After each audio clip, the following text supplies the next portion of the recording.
चलिए, स्वागत है आप सभी का एक बार फिर से ज्योग्राफी विद राम सर के यूट्यूब चैनल पर।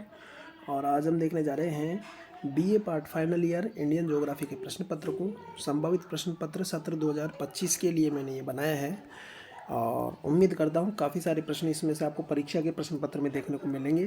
तो देखते हैं इस प्रश्न पत्र को। सबसे पहले अगर बात कर ली जाए इस प्रश्न पत्र की, तो इस प्रश्न पत्र का आपका टाइम होने वाला है 3 घंटे का। और आपके ये 75 और 55 नंबर, साइंस और आर्ट्स दोनों में ये 75 और 55 नंबर में इस तरीके से आता है। देखते हैं हम इस प्रश्न पत्र में कौन कौन से प्रश्न आपके इस साल के लिए इम्पोर्टेंट बन रहे हैं।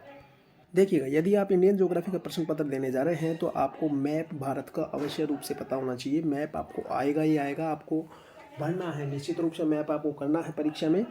और मैप आपकी परीक्षा का इम्पोर्टेंट प्रश्न है, उसमें तो कोई दो राय नहीं वाली बात नहीं है। अब देखते हैं बड़े प्रश्न कौन कौन से आएंगे। तो बड़े प्रश्नों के लिए मैंने यहाँ आपको कुछ प्रश्न दिए हैं, इन्हीं को आपको पढ़ के जाना है। इन्हीं में से आपको प्रश्न परीक्षा के प्रश्न पत्र में देखने को मिल जाएंगे। ठीक है, देखते हैं बड़े प्रश्नों में। सबसे पहला प्रश्न मैंने आपको दिया है, भारत के प्रमुख जल मार्गों का वर्णन करो। भारत के जल मार्ग आपको बताने हैं और उनके महत्व को आपको बताना है, कौन कौन से जल मार्ग इंपॉर्टेंट है। इसके बाद में प्रश्न नंबर 2 मैंने आपको दिया है, भारत की जलवायु पर लेख लिखना है आपको।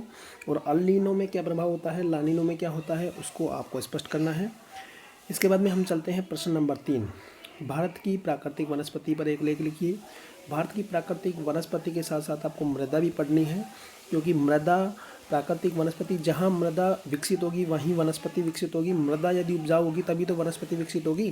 तो दोनों को आपको पढ़ना है। अगर वनस्पति नहीं पूछी जाती है तो मृदा पूछा जाएगा, मृदा नहीं पूछा जाता है तो वनस्पति पूछा जाएगा। दोनों आपको पढ़ना है, इसकी एक को भी नहीं करना है। इसके बाद में हम चलते हैं प्रश्न नंबर 4 मैंने आपको दिया है, सूती वस्त्र उद्योग, रसायन उद्योग, सीमेंट उद्योग और एल्युमिनियम उद्योग।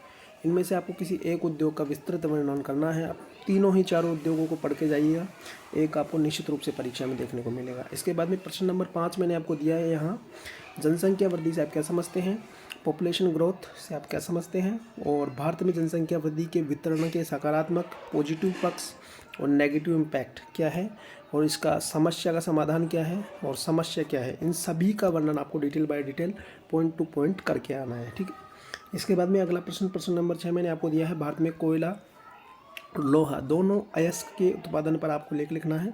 भारत में कोयला कहाँ पाया जाता है और लोहा कहाँ पाया जाता है। ठीक है, उसके बारे में आपको बताना है। कोयले में आपको एंथेसाइट, बिटुमिनस, लिग्नाइट, पीट, चारों प्रकार आपको वर्णन करने हैं, कौन कौन से क्षेत्र में पाए जाते हैं।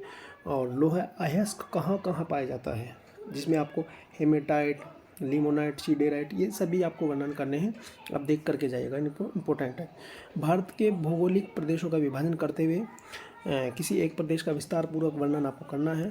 तो आपको बताना है भारत में कौन कौन से भौगोलिक प्रदेश हैं, उनका वर्णन आपको करना है। इसके बाद में हम चलते हैं प्रश्न नंबर 10 मैंने आपको दिया है, भारत का अफवाह तंत्र, ड्रेनेज पैटर्न ऑफ इंडिया, इसको आपको पढ़ना है। और हिमालयी जो रिवर है और प्रायद्वीपीय भारत की जो नदियां हैं उनके बारे में आपको वर्णन करना है यहाँ इस प्रश्न में।